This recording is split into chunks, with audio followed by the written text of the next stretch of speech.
As we get started here on the next part of the program, you may or may not have noticed the multiple vendors that are out there pushing wares who are trying to scan your name tag for future spam. Okay, this event is about getting the right people to focus on the right problems so we can generate the right solutions. You are the right people. You were selected to come here, not so we could spam you, but so that we can talk about and engage and address the right issues. So thank you all for coming out here. But we could not do this alone. As our Association of Grads representative mentioned, we did have some sponsors that allowed us to do this because as government we can't necessarily do things at this level in this nice venue that you have here. Well, the venue we can because it's a government venue. But the idea is that you have a role, and if you want to know how you can contribute to this, and if you like an event like this, where they're not pushing you and selling something to you, then by all means, come talk to me about it and come talk to several of us, because there are opportunities, because this is not the end of the discussion, this is the beginning of the discussion. So, now that we have everyone here in the room, let me get started with our next speaker, Mr. Dave Wajsgras. Dave is a president of Raytheon's Intelligence Information Services business. They provide innovation support, engineering, intelligence, training, cybersecurity solutions to Homeland Security, space, civil aviation, transportation, counterproliferation, and counterterrorism markets.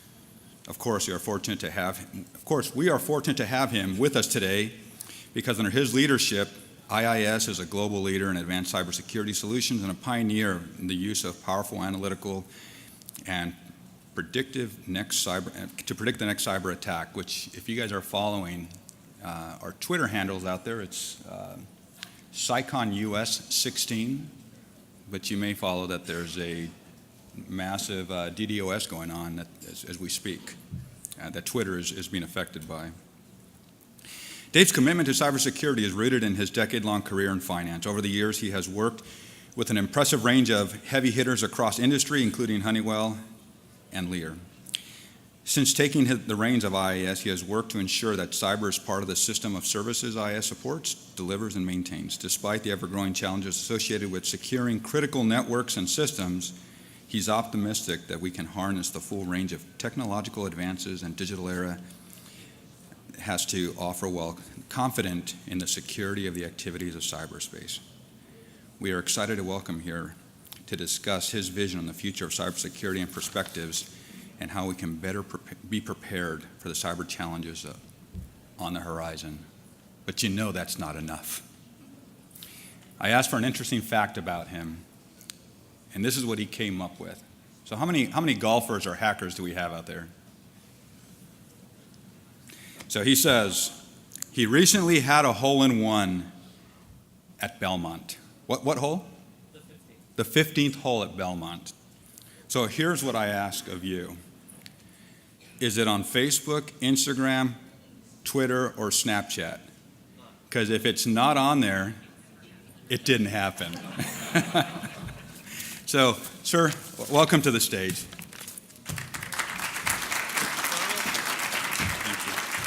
Okay, thank you for that kind introduction, Colonel, and I'm thrilled to be here today amongst so many very, very impressive speakers.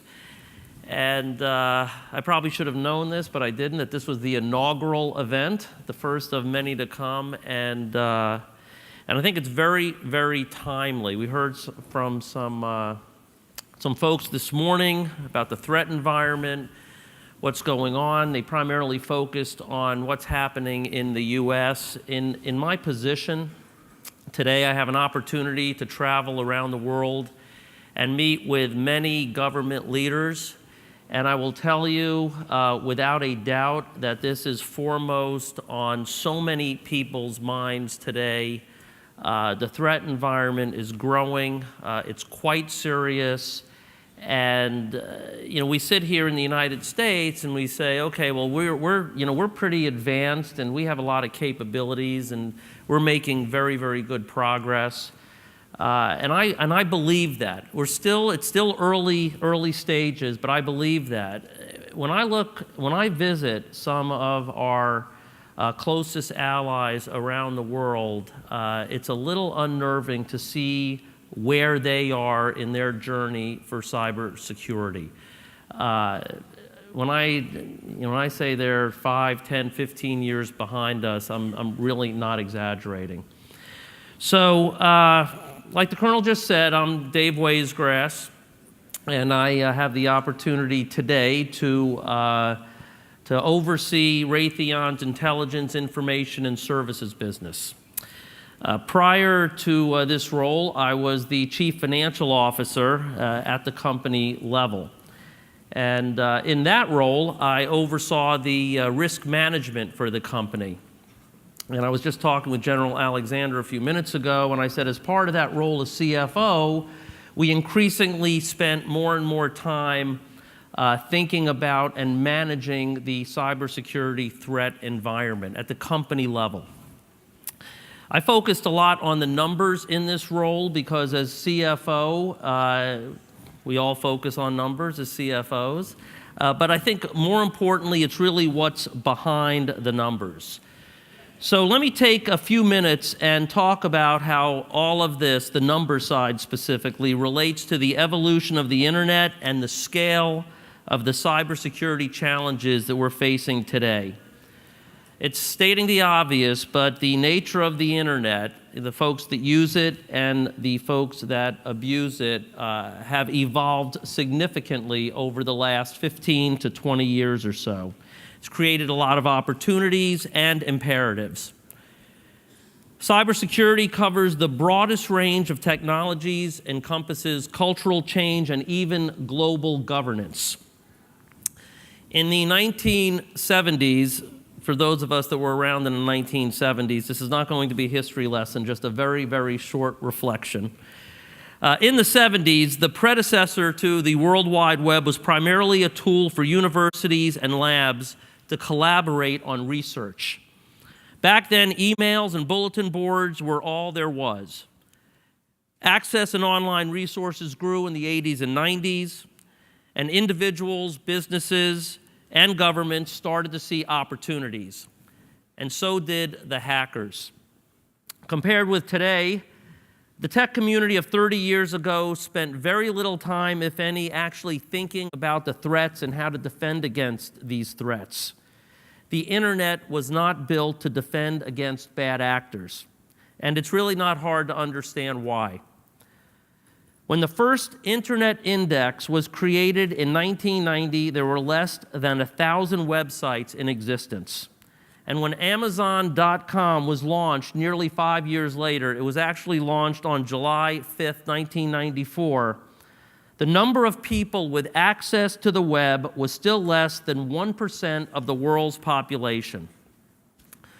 Over time, more people gained access, the world got engaged, and the internet became what it is today, a social powerhouse, connecting people real time, empowering political movements, and spawning this concept that we now term big data. Today, there are more than 200 million websites with over 1 trillion unique URLs and over 4 million Apple and Android apps. Just under 3.5 billion people around the world are now directly connected to the internet, and that's about half the world's population. But this is even more interesting. There are more than 6.5 billion devices connected to the internet today, and that could be as many as 200 billion in just 8 to 10 years from now. So why all of these numbers? Because they do tell us an important story. They tell us about the way we use the internet, who uses the internet, and what's connected to the internet. And it's completely different today than it was 20 years ago. So now let me get back on the risk environment. When managing risk, we need to understand the motivations of the stakeholders. Today, there's a lot of areas we're trying to secure on the internet, and we're still using traditional, in many areas, we're still using a traditional IT security mindset based on different people, very different behaviors, and a different means of connectivity.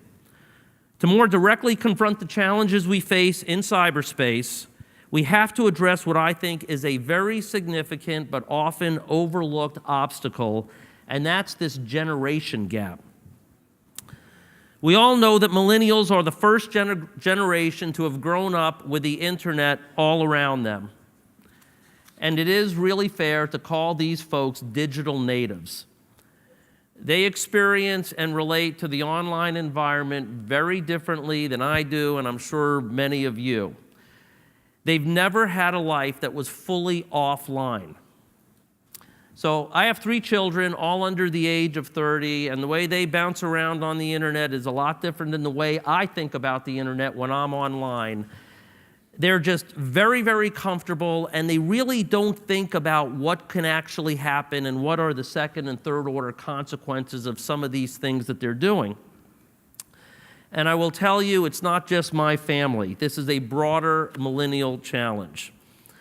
So over the past few years, my company has funded a series of studies to examine the issue and provide us real data. The 2013 joint study by Raytheon and the National Cybersecurity Alliance found that 23% of millennials shared an online password with a non-family member. In 2014, 72% had connected to an unsecured public Wi-Fi hotspot, and 52% had plugged in a USB device given to them by someone else. Millennials, and this is not every millennial, so I'm generalizing, but millennials, by and large, don't always see the threat the way, let's call it, the more advanced generation does. The survey also found that the number of young adults who said they've heard of a cyber attack within the last year nearly doubled, from 36% in 2015 to nearly 64% in 2016. So that's good news, but that also says that 36% of these folks still didn't know that cyber attacks were a natural part of their world. On the other side of the equation are the people who've been working for, say, over the last 5, 10, 20 years or so to develop cybersecurity solutions. And I'd suggest that, again, in general, that we have a different view of the online world than the digital natives.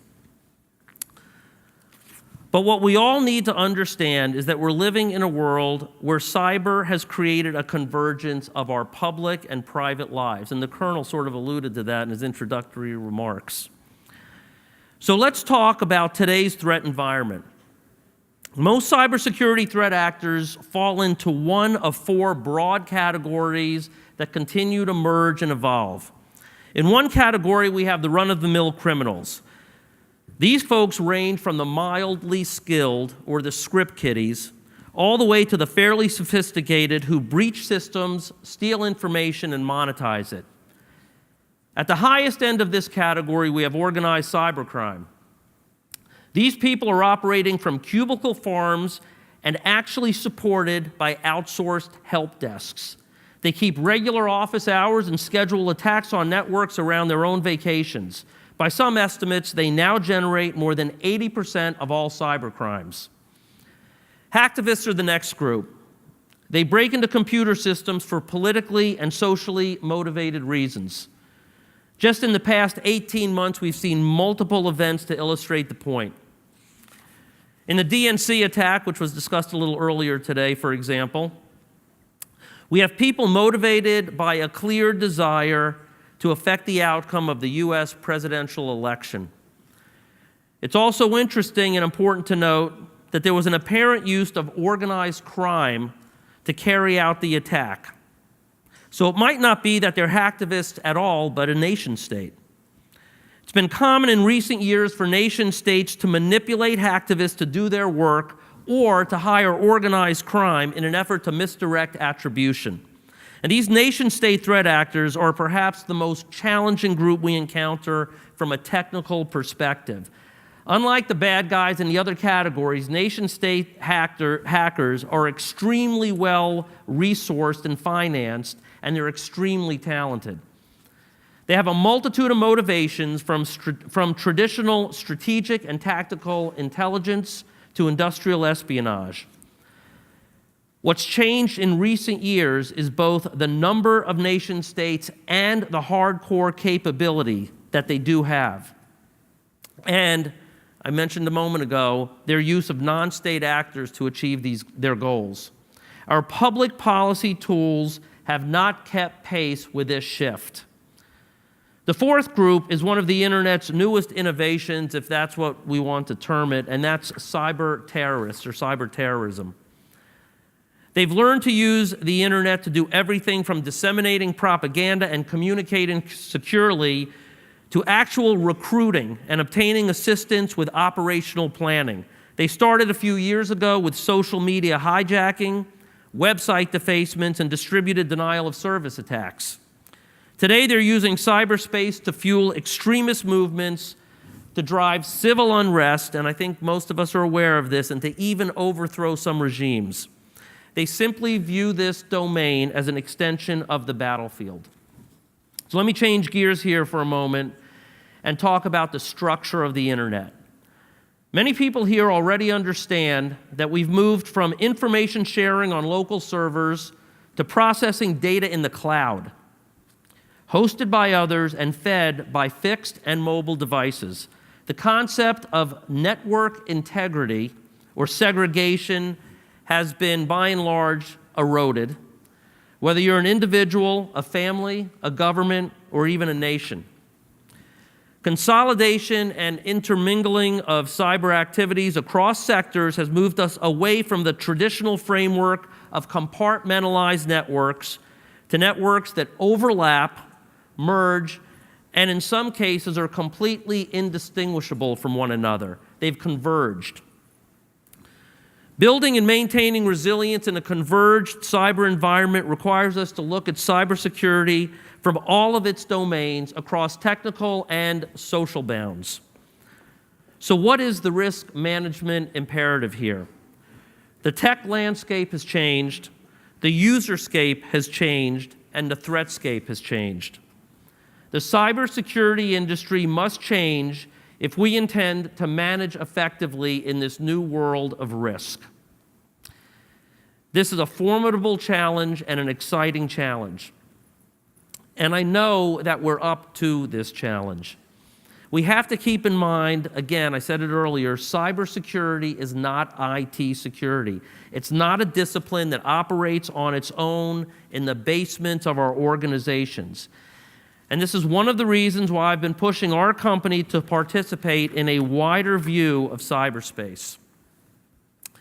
Today, we focus on our traditional customers, federal agencies, the military, and the intel community.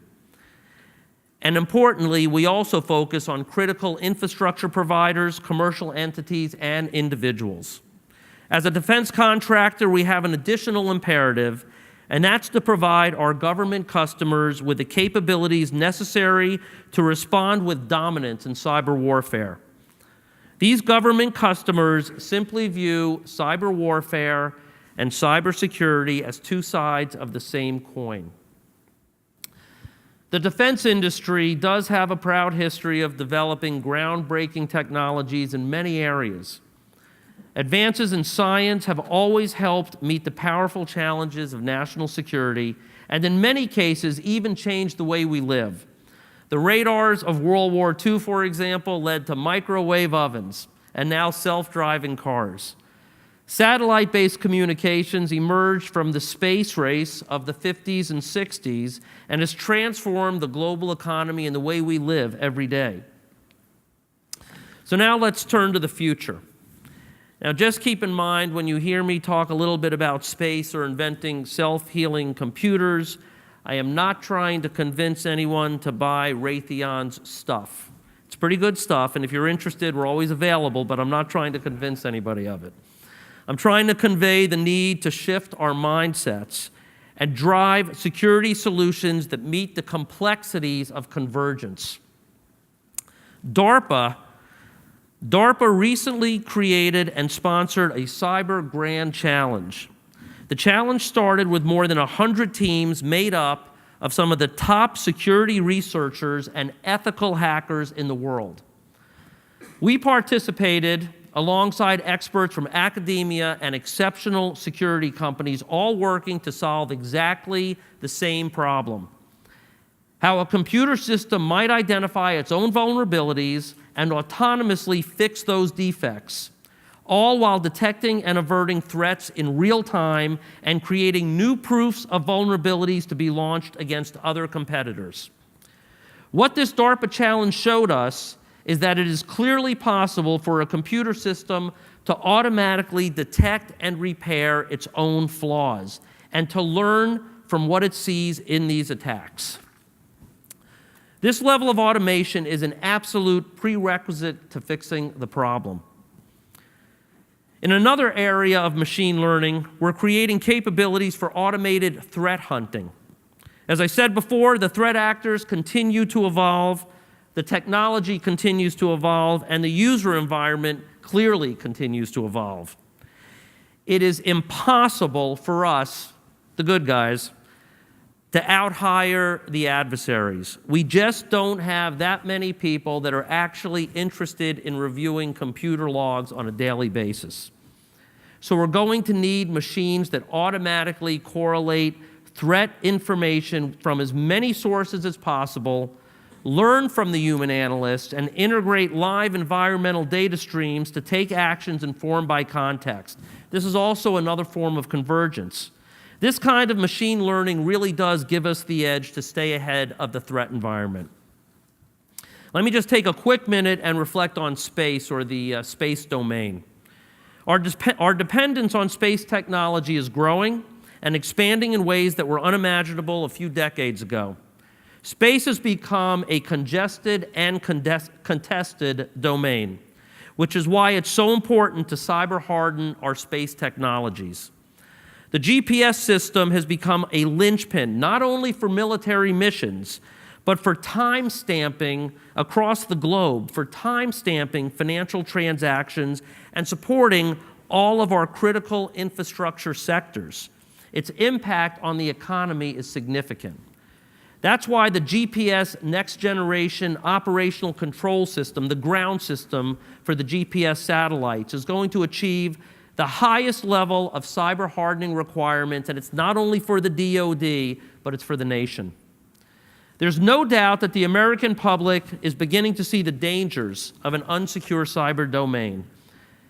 Hackers associated with the Russian government have been officially accused of leaking protected data to infiltrate the U.S. electoral process.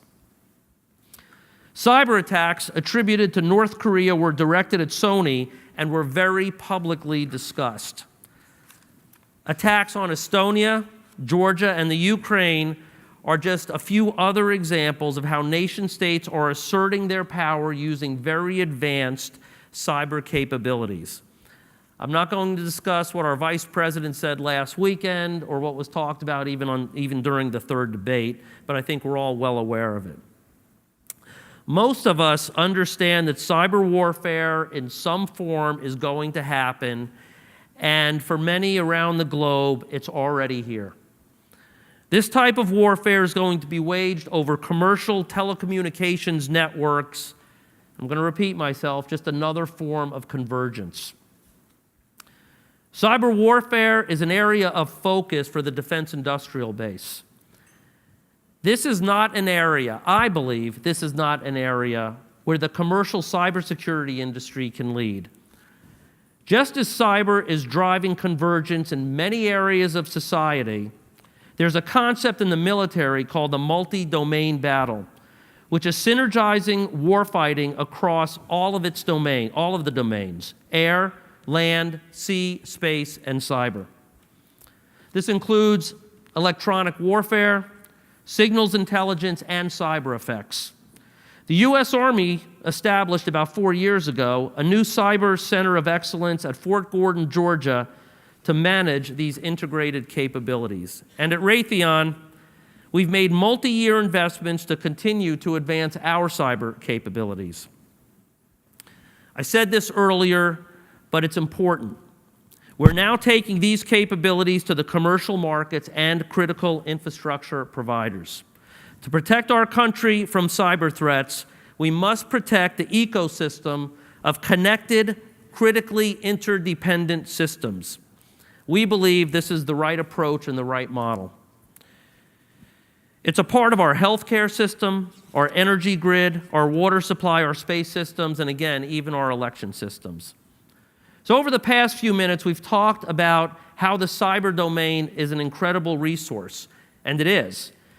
And we all in this room are well aware of the significant challenges, from direct threats to our network systems, to a lack of security awareness by users, and a deep gap, I'm going to repeat this, a deep gap in the number of people trained and ready to meet the challenges. The cyber domain is core to both national and global security, and the risks facing it do demand our concentrated and immediate attention. So I mentioned a number of attacks throughout the discussion today, and they're clearly bothersome. But let's not be naive. The threat is continuing to grow, and it is growing daily, and all you need to do is watch the nightly news. Each of us comes to this issue from a different vantage point, but each of us has a role to play. From talent development to security awareness to new strategies and, importantly, continued investments. It is our individual and collective responsibilities because, again, we in this room do understand the risks and the consequences of failure. So with that, thanks for listening today, and I appreciate your time.